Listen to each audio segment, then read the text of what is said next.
Yo, yo, yo, yo, yo. What is going on, COD Familia? It is your boy BN, aka Mr. Kingdom Builder, and today we have what I have only been told, and what we may find out soon is going to be the largest or the biggest update thus far in Call of Dragons history. We have V1.0.20 Hearts of Ice.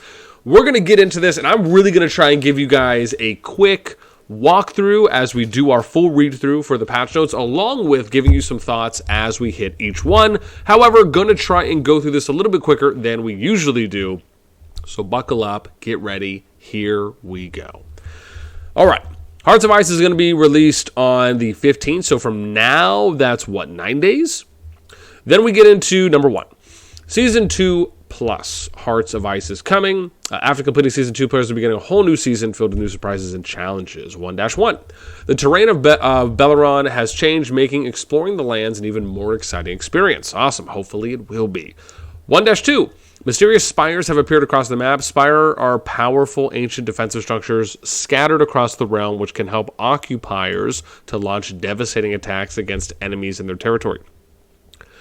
So essentially they've given you mortars. It's like you're just going to mortar. It's like, and then you're just firing stuff across the entire region. We'll see. Who knows if that's going to be the case. You can now build turrets. Turrets will automatically attack enemies within range. Interesting. So we got the keeps. We had barricades first. We got the keeps. Now they're giving us turrets. Why is this turning into like an Age of Empires Command and Conquer type RTS, where we're just getting a bunch of on-field structures that you can build? Now, I will say this. I am excited about the idea of a new on-field structure that can be built. We'll obviously have to wait and see how turrets play out. Is it something that you're going to be able to kind of hunker down even more at strategic choke points, where you just create a more tankier environment than what we have already been seeing, especially in a lot of the KVKs, when you're looking at final zones, on ramps, or across bridges? That has more or less been the case for those that are really hunkering down and just making it that much more kind of difficult or challenging, right, to get from one side to the other, or for one side to kind of be more of a clear victor. I guess as early, or earlier rather than later, we should say. Though we'll see. Turrets sounds cool, so again, we'll be optimistic. 1-4, the policy system has been carefully redesigned to provide greater strategic depth. I mean, that's nice for a subject line and header, but let's give us a little bit more to go off of, right? What type of changes are being made? Even if you're not going incredibly deep in detail, give us some cliff notes. Just a little teaser would be lovely. Number 2, 2-1, it's with the Route to Prosperity, new legendary heroes. Added 2 new legendary heroes, Skogul Infantry PvP Tank and Goresh Infantry Rally Precision. Skogul can be recruited from the Lucky Spin and Wheel of Destiny. Goresh can be recruited from Wheel of Fortune, Destiny, and Strongest Lord events. So, the one thing that I'm going to say is unfortunate is that these heroes are not being put into the whatever it is. The arena. Why am I forgetting the name right now of it? Was it Tavern? Yeah, they're not being put into Tavern, right?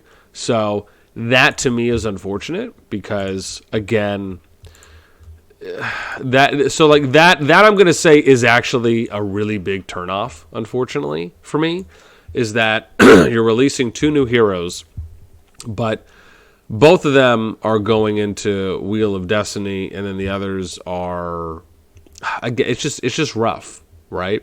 One is Lucky Spin, which essentially is a spender event, and Strongest Lord is a spender event. So for all intents and purposes, we could say. So, and I don't know if I'm running a. Let's see here if there is. Yeah, see, there's not. I think there's nothing here. Yeah, no. So again, it's rough. I mean, I'd love to hear what you guys think. Right? Do you not think it's that rough? Would you like to have seen one of these pop there? I'm already forgetting it, but basically into where you could pull these from gold chests. I mean, that would be awesome. So, again, that's my view on it. Do I like the idea that we're getting 2 more infantry heroes out so that way you could actually now have a march of 5 infantry heroes for those 5 legions? I am. Of course, one of those would probably have to be Nika, so to speak, but you could at least have your Garwood, your Madeline, Skogul, Goresh, Nika as an example if you wanted to run that, right, for your 5 legendaries. we'll have to see how that plays out. I like the fact that now infantry mains will have a real opportunity first and foremost. I mean, it's not like you have 10 legendary infantry units or heroes, but this is a starting point to see those specific role type players who want to run 5 infantry legions and see how that could work. So that's cool. All right. Let's go 2-2. New legendary artifact. New legendary artifact Spiritbone Torque Infantry PvP Control is now available from artifact compendiums in the Forge of Light and Riches of the Forest events. Okay. Yeah. I mean, I'd be fine if it was just available in the normal area. Why do I keep forgetting what the area is called? The tavern. There we go. In the tavern. In the tavern, boss. Yeah, basically in the tavern is what I'm saying. So, okay. Next is going to be 2-3. New beast. The mysterious Night Rock haunts the shadows. Waiting for the right time to strike. You can now fight it and purify it to make it your war pet. Oh, okay. The reason I am somewhat cautious here, or I am at caution, is because personally I'd like for them to improve the war pet system and to fix some of the things that the community has been addressing at large prior to adding new war pets, right? To me, I feel like that takes precedent over you coming up. Because bear in mind, if the system isn't being improved or the feedback isn't really being understood and then transferred into some actions / changes, then all you're doing is hunkering down on what are some of the most difficult pills to swallow about the Warped system, with probably the biggest one being the fact that Warped skills are randomly assigned 2 slots, which means that they can override already existing skills. So again, that is a very tough pill to swallow. It's one of the reasons why, and I've spoken on this post, one of the reasons why I haven't even done anything with Warpeds yet. Right, you haven't seen me do a video. I haven't even invested in war pets. I think I only have the basic starting one that you get in the sanctuary. That's it. So, again, I think there's some changes in my view, along with others that others had pointed out to me initially, that just need to hopefully be improved before I will personally see value in me investing into war pets as specifically, and this is important, as a free-to-play light spend. Right? If you're someone who's mid to high spend, it is more forgiving. For someone who's free to play light spend, it's less forgiving. And that's just the way it is. So with that in mind, would love to hear your guys' thoughts on this one. All right, let's go next. We have 2-5 Dragon Trail improvements. Reduce the difficulty of Dragon Trail stages 61 through 80 in Season 1. Okay, not bad. The currency used to buy items, that's number 2, we're counting. The currency used to buy items in the Trail Store has been renamed from Dragon Glass to Trail Coins.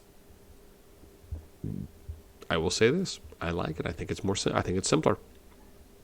Adjusted Hero EXP gained from completing Dragon Trail stages in Season 1 and changed the number of Trail Coins obtained from certain stages. No change to overall rewards. So it is interesting that, and I think the next one here, what do we have? EXP gained from completing Season 1 changed. So hopefully maybe it's more that they'll end up getting on the Hero EXP. We don't know. It would have been nice if they said, yeah, you're going to get more, you're going to get less, but not really any kind of clear indicator. That would have been fantastic. Or, hey, this is what it was before, this is what it is now. Right, that's what we talk about when we're reading through patch notes on specific things that are, this is what it once was, this is what it is now. It'd be nice to have that listed, even if it's in parentheses. Next, Dragon Trail Trail no longer grants prestige. Wow. However, you can gain prestige by defeating Darklings and Dark Creatures, donating Alliance Tech, and by purchasing it from the Merit Store. The Quick Loot feature has also been removed from Dragon Trail. Oh boy, this is massive. Because of the way that Dragon Trail has always been, where you're getting prestige from completing those intervals, or levels, you could say, throughout Dragon Trail, that's where you're getting your prestige from. Now they're saying you're switching it up completely, and now you're going to get it essentially from doing PvE. With that in mind, I will say that the Darklings, Dark Creatures, donating Alliance Tech, those are things that, are still, decently free-to-play friendly. Purchasing it from Merit Store, that's a little less free-to-play friendly because most of the time, especially early on, you're probably not going to be gaining a lot of merits because you're fighting with, if you're fighting at all in the beginning, kind of middle stages of your city's development. because obviously you're going to get more merits, right, from having higher tier troops and then fighting with those as well. So that kind of leans a little bit more to the spender friendly area. However, I know that the other side of it is that if you're not heavy investing, because bear in mind, you're probably more likely to do Darklings and Creatures and donate tech more so than you are to check your prestige, to check your Dragon Trail every day when you're growing in power to see if you can then get to the next level. So I actually think if you adjust your perspective, I actually think this is a little bit of a win for free-to-play and light spend, because these are things that you're going to be doing on a regular basis, arguably more consistently than you would Dragon Trail, outside of going to the Dragon Trail right and collecting the prestige and other resources. I think this is a little bit of a win. I'd love to hear what you guys think on it. If you share that opinion or differ, let me know. Then we get to 2-6, Warped gameplay improvements. Change the amount of EXP needed to level up your Warped from level 53 to 60, making the process easier. Okay. You know what? I'm just going to take your word for it. Would have been nice to know maybe what some of those changes are. Like, hey, we gave you a 10% increase in EXP gain or something like that. It doesn't have to be incredibly in detail, but just something enough would be lovely. Improved Warped skill descriptions. Descriptions will now show numerical values for skills after factoring in attributes and buffs from other skills. Okay. So a little bit more of, again, quality of life here. Added a new feature to quickly unlock Warped skill slots. Tap a locked skill slot and spend skill cards with lower star ratings to quickly and conveniently unlock the slot. Okay, so just, I guess, an easier way to get that done. Change the Augerstone rules for strongest Warped. When the stage ends, the chances of finding higher rarity Warpeds will increase. Get ready to beef up your pet collection. Okay, so just easier to kind of get what you need at the higher levels. Note, Warped skill cards will be temporarily stored in the mail system for 7 days, previously 1 day. Please remember to claim your skill cards in good time. So just giving you a little bit longer, a little more of a grace period. Not mad at that. Then we get to 2-7, which is PvE improvements. After reaching level 50, heroes will now obtain EXP for defeating Darklings and Dark Creatures, allowing you to level up heroes more quickly. I'm sorry, Akka, excuse me, more like an Akka revert. This is what I think, this is very telling in this update, because this to me is a win. I say that because before they changed the system recently, and I think one of the last 2 to 3 updates, where it previously was you could do all of your EXP from Darklings, Creatures, etc., all the way up to 60, and then it was changed a few updates ago to where you then had to go and do PvP, essentially gaining merits that would equate to getting EXP. So anyone from level 50 and above, right, you'd have to go and fight if you wanted to get your hero from 50 to 60. Now they're reverting and going back. This, to me, is a great move by the dev team, because it shows that they're willing to revert or to change something back to what it was, or just change something again if the feedback and potentially the data is showing that, you know what, this would be healthier for the game, but you know what, it's okay. We tried this out. It may or may not have been received the way that we thought, or maybe it just didn't end up being what we hoped it would have been. And they're not afraid to make that change. That, to me, is a way to humble yourself with the community. That's a way to show that you're not being prideful. You are understanding that this is something that will be seen as a win overall. And I love the fact that they're doing this. So, again, kudos here. Also, thank you for making the change. I'm actually happier with this, so we appreciate your contributions to our playing time. Rewards for defeating Darklings and Dark Creatures are now the same. Would have been nice if this would be a little bit more clear, like if they just gave, hey, here's an example of one scenario. That would have been great. When multiple players work together to defeat Darklings and Dark Creatures, all players will receive the full amount of EXP. EXP will no longer be shared according to the amount of damage dealt. Wow. That is big.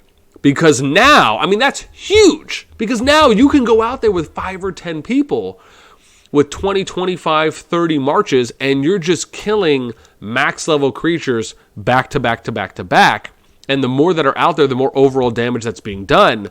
So as long as you get your hits in, you could stay out there for a really long time compared to if you're just doing it by yourself. That is ridiculous of a good change. I love this, right? Because it's also going to promote more camaraderie, more bonding within your alliance. You're going to be organizing, not group huddles, but campaigns, if you will, right, with your team. So, or barb hunting, right, as some would probably refer to it as. So this is great. I absolutely love this change.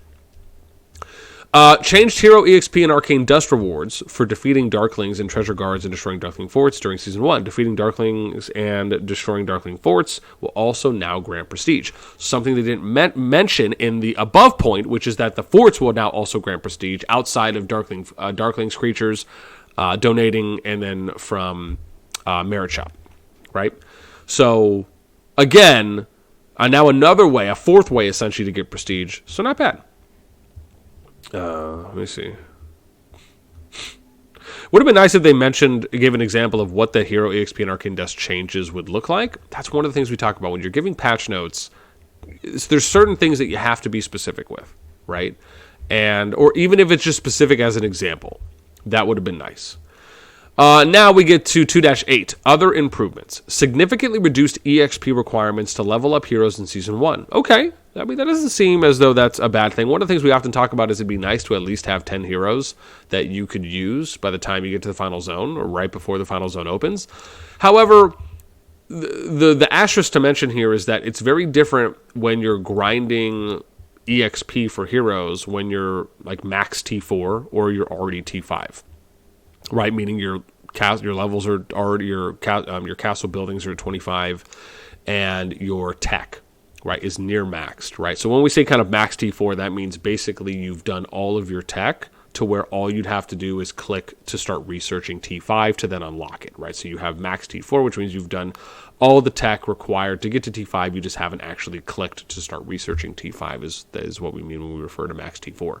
So being at that stage, whether you are max T4 or T5, you obviously would be gaining EXP for your heroes a lot faster than if you're T3 or T4 kind of lighter versions, right? Where you're still maybe getting to Castle 25 or you're there, but you still have a long way to work on your tech. So, but again, this seems like it's a nice win, I guess. Would obviously love to know what you guys think on that one.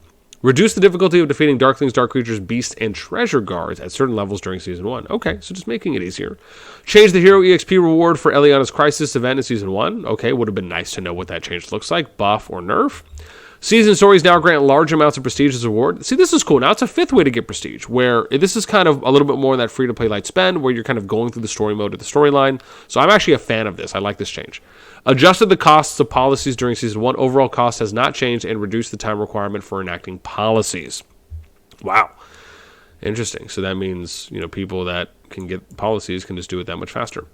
So yeah, I feel like this is a little bit of a spender buff and kind of a free-to-play light spend nerf, but that's what it looks to me at face value. Let me know what you guys think. All right, now we get to number 3, right? I mean, this thing is loaded. I'm at 18 minutes, and we've only hit number 3, and I feel like I'm going through this pretty quickly. Number 3, and even richer combat experience 3-1, rallied army improvements. Improved UI visibility and convenience. Okay, that seems lovely. When a legion launches a normal attack against your rallied army, it will launch a counterattack, but will not attack any starting legions. If legion ceases its attack or is defeated, your rallied army will also cease its attack and continue marching to its destination. Okay, cool. So that seems to be a win for what quite a few people were asking for. And obviously would love to know your guys' thoughts on that one. Stronghold changes. 3-2. In order to provide a more tactical combat experience, Alliance keeps are no longer counted as strongholds. I wonder if that means that they can be rallied now. See, that would have been nice to give an example there. Maybe I'm a little cray-cray on that one. Or whatnot. So maybe I'm blanking hard. I feel like there's something that I'm missing that's right in front of my face. So someone can let me know on that one in the comments. Thank you. 3-3, combat improvements. After casting the artifact skills for Oath of Stormpeak, Wolfwoman of Haler, and Storm Arrows, your Legion will carry on its previous action. You will no longer have to reissue previous commands. That seems like a quality of life win. If your Legion is stunned or airborne while fighting Dark Creatures and Behemoths, it will carry on its previous action when the effect ends. You no longer have to reissue previous commands. I'll take quality of life. Number 4, A more accessible map. Terrain improvements. Improved low-lying areas in sandstone cliffs. Your Legion will no longer accidentally enter low-lying areas where dark chests are stored and come under attack from treasure guards. That's nice. 4-2, Season 2 Truce Zone. Oh, dude, these Truce Zones are killing me, Smalls. A Truce Zone where all combat is forbidden has been added to the Season 2 map. If you do not wish to fight other players, you can leave Balaron and move to the Truce Zone to continue playing. I mean, listen, you guys know. Listen, Lindas. You guys know my thoughts on the Truce Zones, right, that we've touched on. This is essentially COD's way of addressing, of trying to supplement, that's a better way of putting it, trying to supplement a home kingdom, right? Having home kingdoms where you can go back to a home kingdom versus staying in the KVK, right? Because you have to be able to address that if you are going to end up, and this is indicative and could be a little foretelling if they change this, another aspect that they may or may not have touched on, which is that if you're going to come out with a Truce Zone, what that means is that you may then allow for players to enter the starting Zone 1 regions.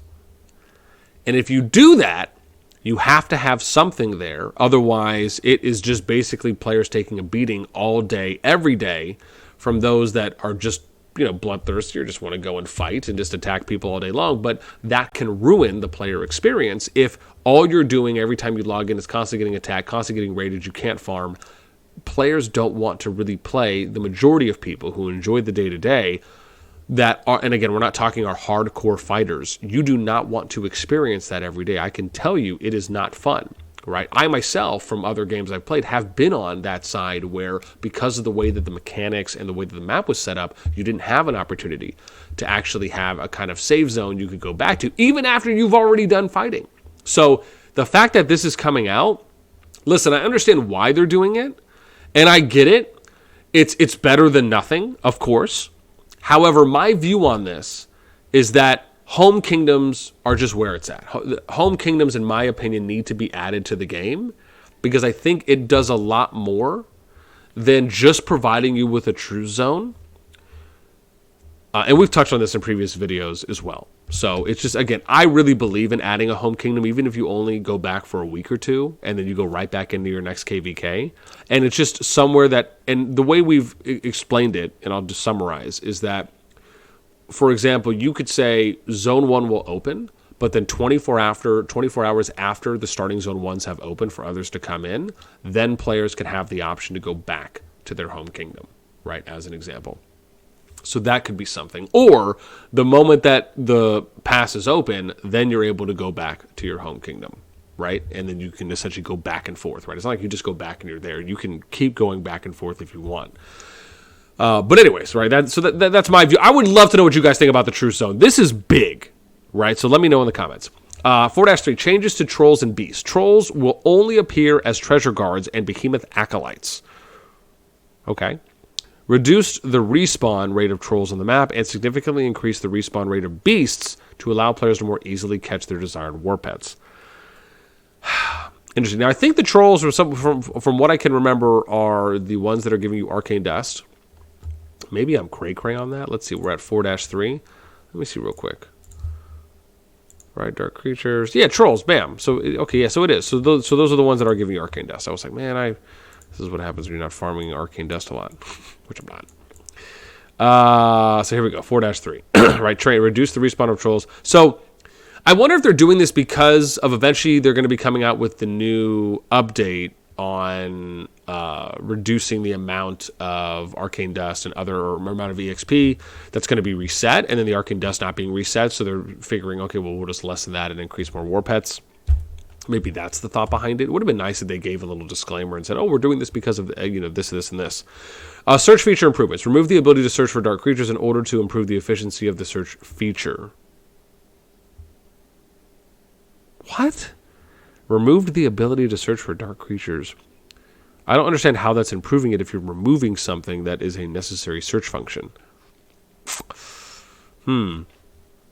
Unless it's Am I cray? Hang on. So you're removing dark creatures. You're keeping patrols, or sorry, whatever it'll eventually switch to. Dark creatures or darklings, then it goes there. And then what? Dark creatures, treasure guards. So you're going to remove dark... I'm just trying to wrap my head around this one. So you're removing dark creatures in order to improve the efficiency of the search feature. I don't get that. Can't you just mess around with the algorithm on the back end for like the rates or percentages or how often it pulls up when you're searching, but still leave it there? And maybe I'm missing something. Someone let me know if I'm just cuckoo for Cocoa Puffs here. But that doesn't seem like that makes sense to me. Added the ability to filter while searching for treasure guards. You can now search for treasure guards according to the rarity of their chest, allowing you to more easily... Ooh, I actually like this. That's a great quality of life addition. Now we get to number 5. This is so long. Exciting seasonal content. 5-1. Season 2 reset adjustments. When the new season begins, if your hero is under level 30, their level will not change. If they are above level 30, they will reset to level 30. Wow! That is a big, big change. And I'm not going to lie, I kind of like it. Right? Because I think if you're allowing for your heroes... Now, bear in mind... when it comes to that, this is something I think definitely plays a little bit more on the free-to-play light spend side. This is something that really helps them out because you're already getting a head start from being at that point, right, compared to having to grind those first 30 levels out. So I love this. And obviously, it affects everyone. I just view this as a little bit more free-to-play light spend friendly.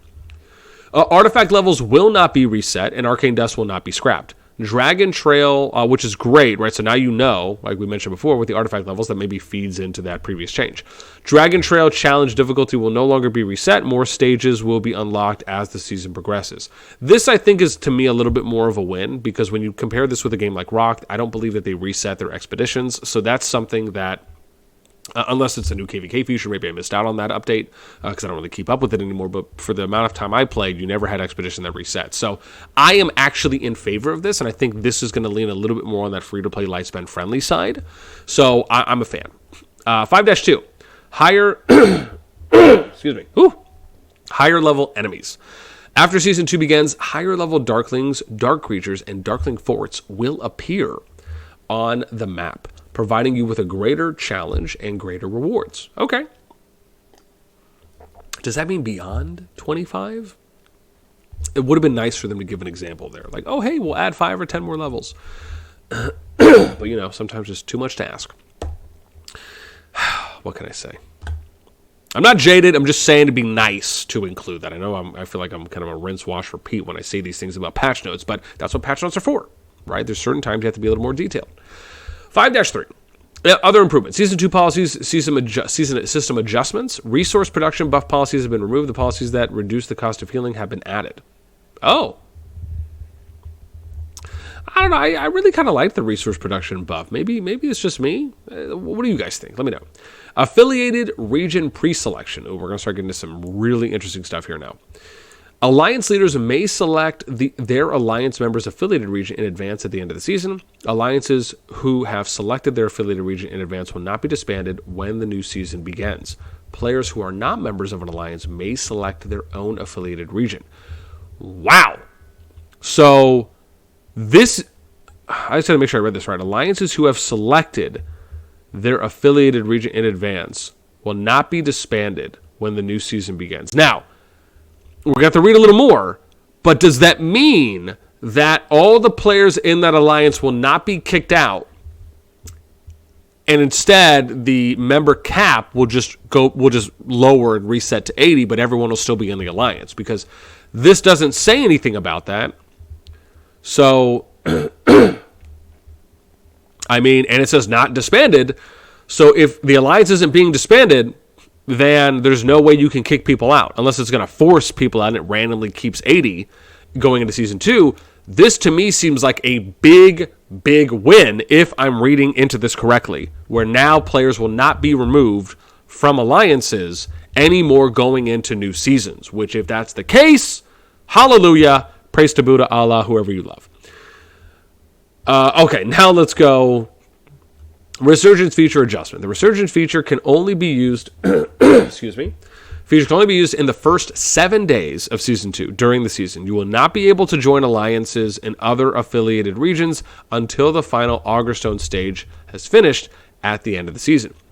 This, to me, I just want to point this out, right? Like, for those of you that have played Rock or you've played other kingdom builders, all this to me, when I see changes like this, it screams home kingdom, and it screams home kingdom starting zone, right? Because what happens in a home kingdom starting zone? Only people from that kingdom can join there.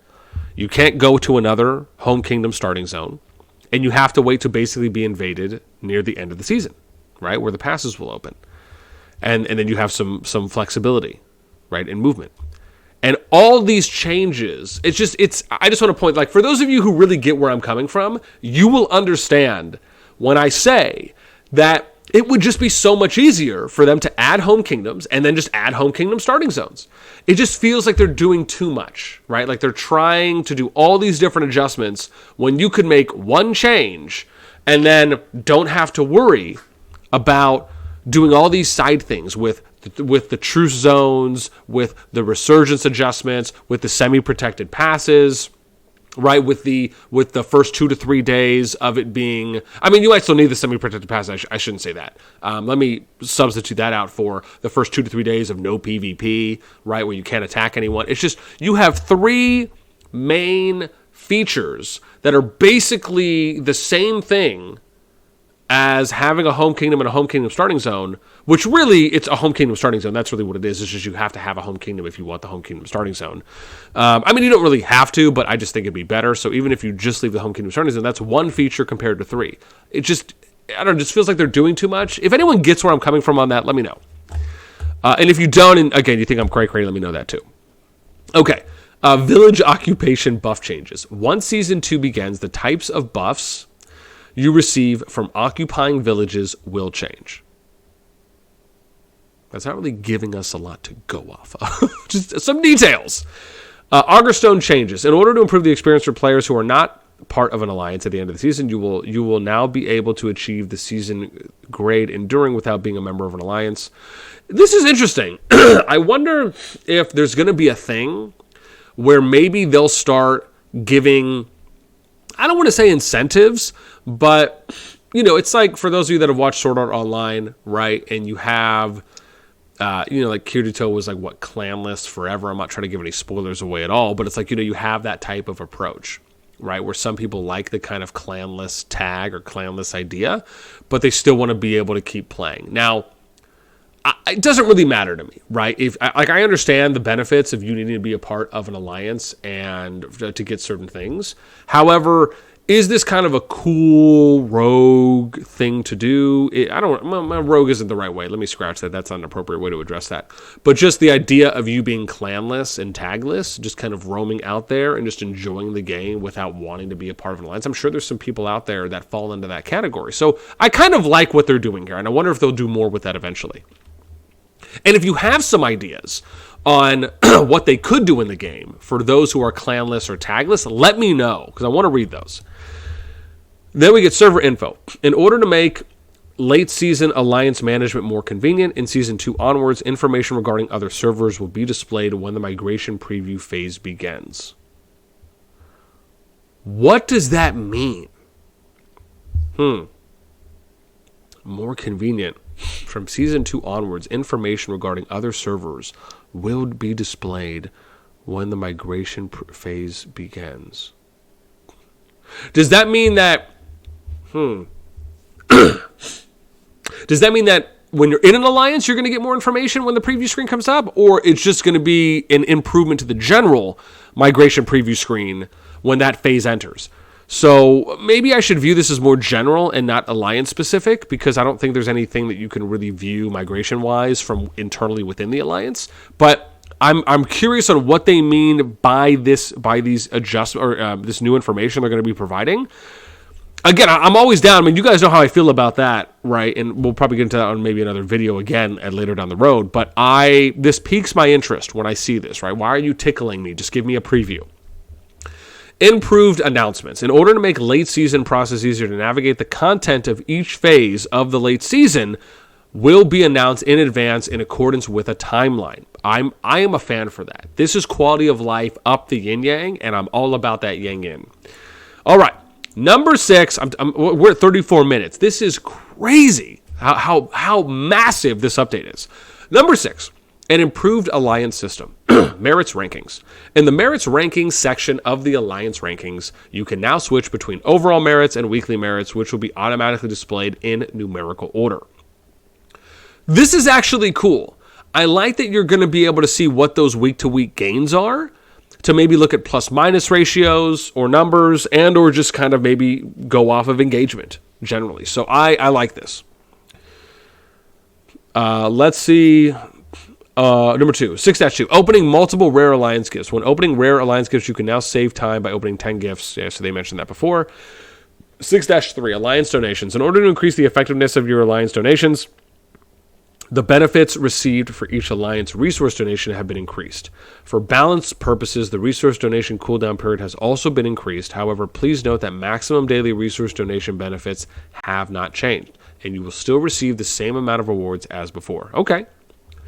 So,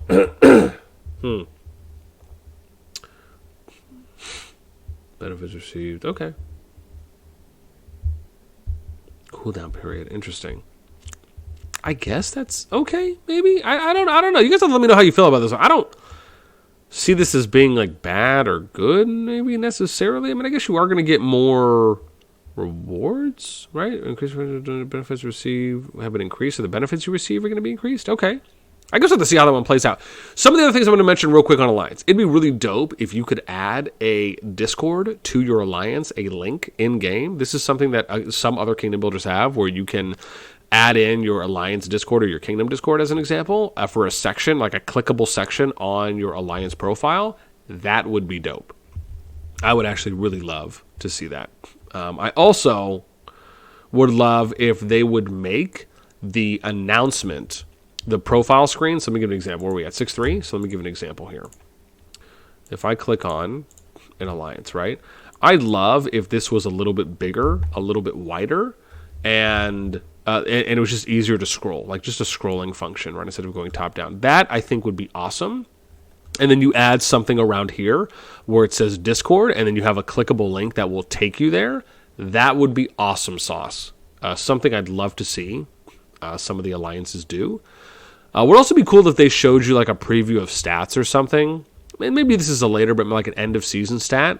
Like as an example, you know, what rank did your alliance end up, right? For specific categories. Like where did you end up in merits? Where did you end up in power, right? What rank out of how many?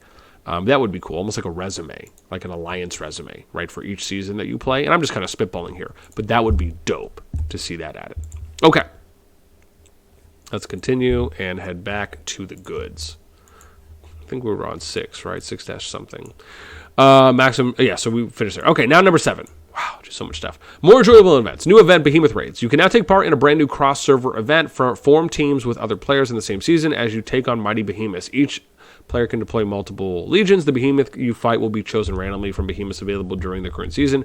Invite friends to fight and share the spoils. This, to me, reminds me of a Titan Tula event from Infinity Kingdom, where you had these giant spiders that would spawn at specific times during the day on the map, and you could have anyone in the entire kingdom, regardless of what faction or what alliance you were in, participate in that. And it was like a cross-server thing that would basically bring players together. This is cool.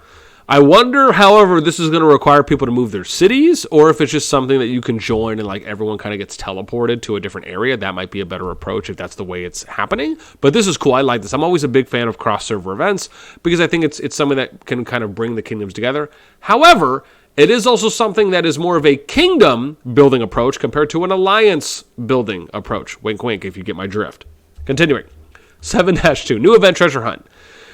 God and Nose for gold. Put your skills to the test in the new treasure hunt event. Piece together treasure map fragments and scour the darkest corners of the realm and search for bountiful booty. Listen, give me more Where's Waldo events. I am all for it, and I'm all about that life. I want to go and search for some booty. Gold booty, resource booty. You guys know what I mean, okay? Keep your minds out the gutter. Jeez.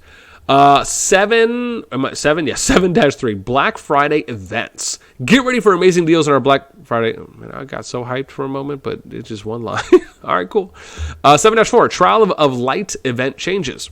In order to bring you a better gaming experience, certain enemies and buffs have been changed in the Trial of Light event.